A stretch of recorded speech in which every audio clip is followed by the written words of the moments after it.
Welcome to the deep dive. We're here to take complex research, slice through the jargon, and give you those intellectual shortcuts. Today, we're really digging into material science, specifically this structure called perlite. It's core to a lot of high-performance steels, and we're looking at a bunch of sources tackling this, well, decades-long argument. How do you actually write down the math for how strong this stuff is? Okay, let's unpack this big effort to find, the definitive answer. Yeah, it's important first to get a picture of what perlite is. It's not just one thing. Think of it more like a composite structure. You've got these alternating plates, okay?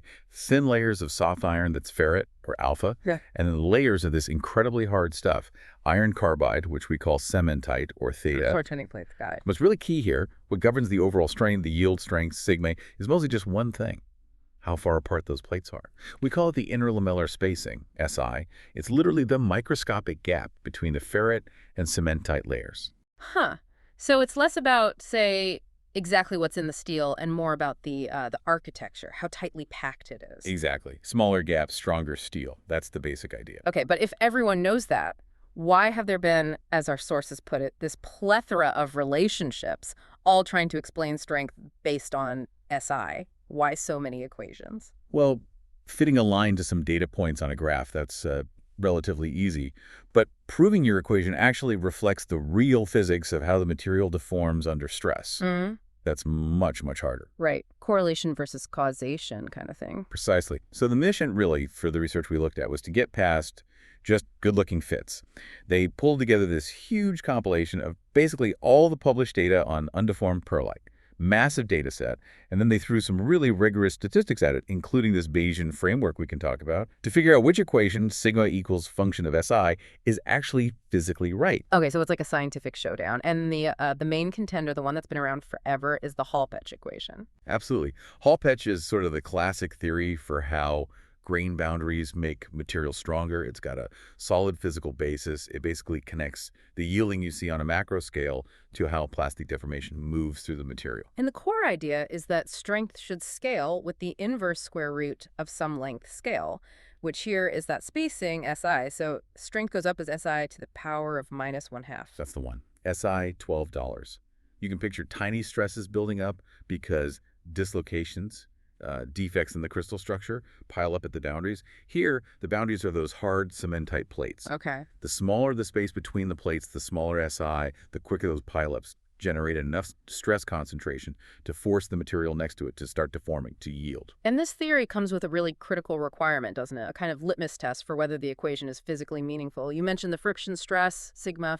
Yes, that's the absolute key parameter. Sigma, the friction stress. Yeah. It's defined as what the strength of the material would be if the strengthening feature, in this case, the plate spacing SI, went to infinity. So if the plates were infinitely far apart, basically what's the strength of just the background material itself, the ferrite matrix? Exactly. And if your mathematical model spits out a sigma value that makes no physical sense, like 0, or worse, a negative number, Negative strength, right. then you know your equation is fundamentally flawed. Doesn't matter how well it fits the specific data points you used, it's physically wrong.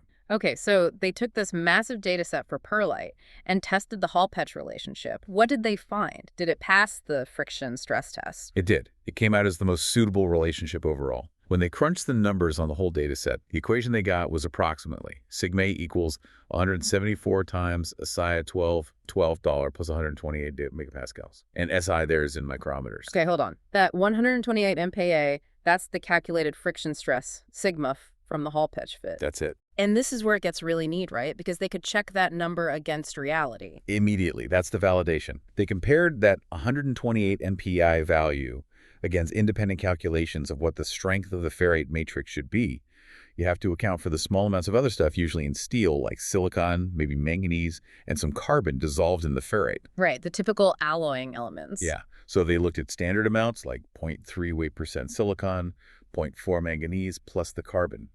And when you add up the known strengthening effects of those, the independent estimate for the ferrite's friction stress comes out to 133 MP. Wow, 128 from the Hall-Petch fit? 133 from known physics? That's incredibly close. It's remarkably close. It's strong evidence that the Hall-Petch model isn't just fitting the curve.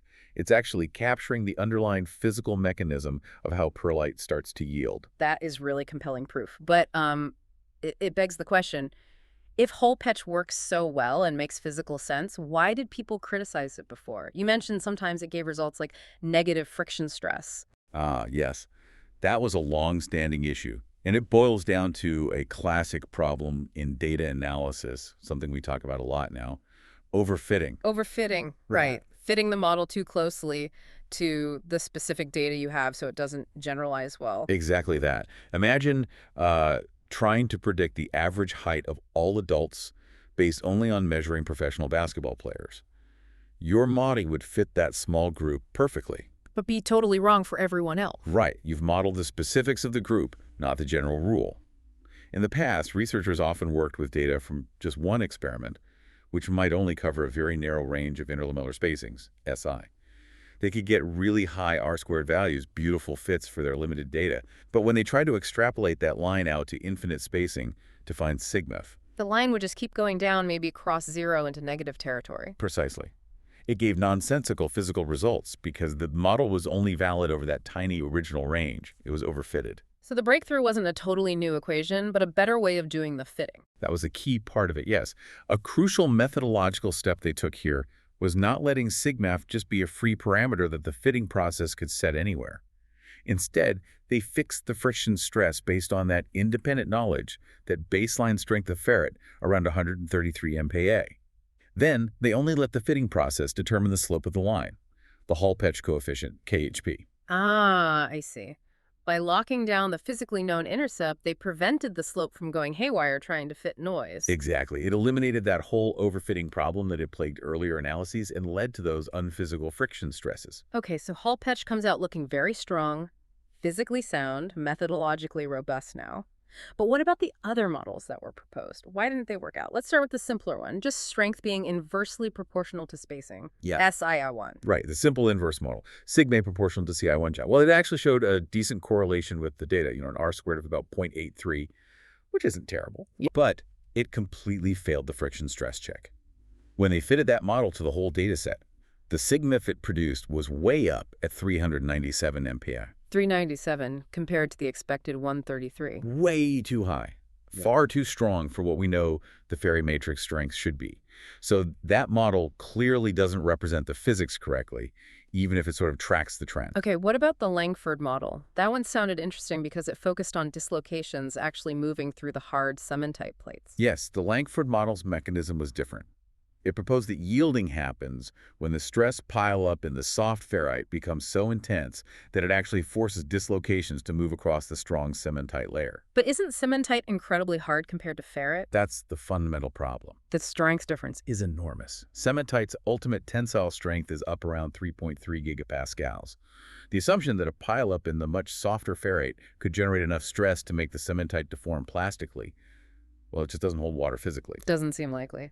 And the numbers bear that out dramatically. The source material gives an example where the Langford model predicted a yield stress as shear stress, tau p, of 2.5 GPa for pearlite with a certain spacing. The actual measured tensile strength for pearlite with that spacing was only 580 MPa. Good grief. Predicted 2,500 MPa, measured 580 MPa. That's not even in the same ballpark. Not even close. It's off by a factor of 4 or 5. It completely overestimated the strength because its basic physical assumption that the hard phase yields first due to stress from the soft phase was just wrong. Deformation starts in the ferrite. Okay, so Langford's out. What about the last one, the thin film theory, borrowed from semiconductor physics? Right, that one used ideas about elastic misfit strains at interfaces. It derived a more complex function involving a logarithm and an inverse term, something like strength varying with log SI alpha divided by SI alpha. Sounds complicated. How did it fare? Statistically, its correlation was similar to the simple SEVA1 model, around 0.8 or so. And that's likely because, for the typical spacings in pearlite, the SEVA1 part of that function tends to dominate the behavior anyway. But the real nail in the coffin was theoretical. The physics behind that model predicted a specific dimensionless coefficient within the equation should have a value close to 1, unity. And when they fitted it to the actual pearlite data? The coefficient came out around 0.09. Oh. About a tenth of what the theory said it should be. Exactly. So, much like the Langford model, the math derived from the data directly contradicted the theoretical basis of the model itself.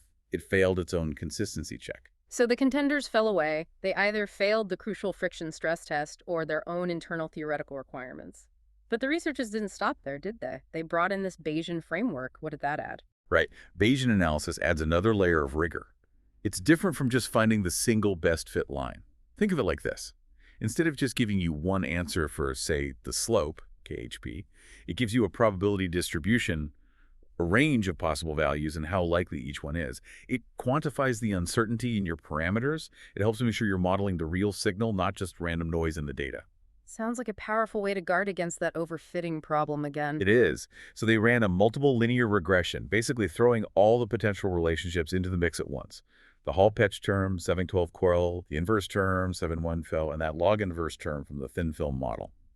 And the Bayesian analysis consistently pointed to the Hall-Petch term, 712 tells, as the most statistically significant predictor of pearlite strength. So it picked Hall-Petch out of the crowd. Overwhelmingly. And then they did another check. They held back some of the data, unseen data, and tested how well the models trained on the rest could predict this unseen data. Hall-Petch gave a consistently good fit across the whole range of strengths. The other two models, they were much less consistent, often way off, generating lots of outliers, especially outside the narrow range where they might have looked okay initially. Okay, so statistical certainty backs up the physical plausibility. Hall-Petch seems to be the clear winner for modeling undeformed pearlite strength. But you mentioned one last finding, something surprising. Yes, this was really interesting. They did a side-by-side comparison. They look at pure ferrite, taken from special interstitial-free iron, meaning very, very clean iron, and they engineered this pure ferrite to have a grain size similar to the interlamellar spacing, SI, in pearlite, so similar length scales. And they found that this standalone pure ferrite was actually stronger in yield than the ferrite inside the pearlite structure at the same controlling length scale. Wait, hang on. The ferrite by itself is stronger than the ferrite when it's sandwiched between hard cementite plates. That seems completely backward. Wouldn't the cementite help? It does seem counterintuitive, doesn't it? But it comes down to the interface between the ferrite and the cementite. In pearlite, the yielding process is continuous, relatively smooth. And the reason is that the boundary, the interface between the soft ferrite and the hard cementite, has what the paper calls a modicum of coherency. A modicum of coherency. Okay, what does that mean in practical terms? How does a coherent-ish boundary make it weaker? Coherency basically means the atomic lattices of the two different materials, ferrite and cementite, line up reasonably well across the boundary. This isn't a huge mismatch or disruption. It turns out that this kind of relatively clean, coherent interface is actually quite good at emitting dislocations when stress is applied. Emitting dislocations. So the boundary itself is creating the defects that lead to yielding. In a sense, yes. Think of it like a seam that's structurally sound but maybe a bit leaky under pressure. It allows plastic deformation to start more easily than if it were a completely jumbled, incoherent boundary. It effectively lowers the stress needed to get plastic flow going in the ferrite. So the boundary, the very thing separating the soft from the hard, acts like a weak link, almost lubricating the start of deformation. That seems to be the implication. The interface itself helps initiate the yielding process in the ferrite, setting the overall proof strength of the composite. Now contrast that with the comparison material, that pure interstitial-free ferrite. The grain boundaries in that material, especially if made by processes like heavy rolling, tend to be high-angle, incoherent boundaries. Big mismatches. Not leaky. Not leaky. They act as much stronger barriers to dislocation movement. And that's why that pure ferrite showed a higher strength sensitivity, a larger Hall-Petch slope, KHP. Its boundaries were better at resisting deformation. This is fascinating. It means engineers have been focusing on shrinking the spacing, SI, which Hall-Petch says is right.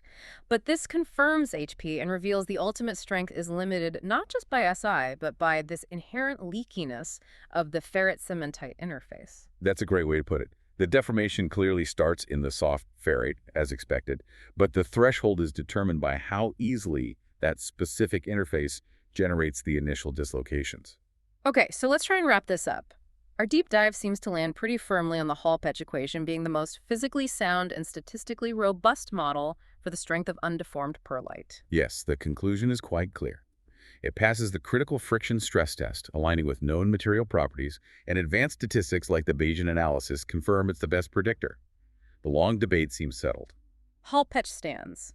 And that friction stress check really proved its worth as a critical validation tool. Absolutely indispensable for connecting microstructure models to reality. Which leaves us with a final thought, something for you, the listener, to consider. If the ultimate goal is making steels even stronger, and we now understand that this modicum of coherency at the ferrite-cementite interface is effectively a built-in weak point, allowing dislocations to start easily, well, what's next?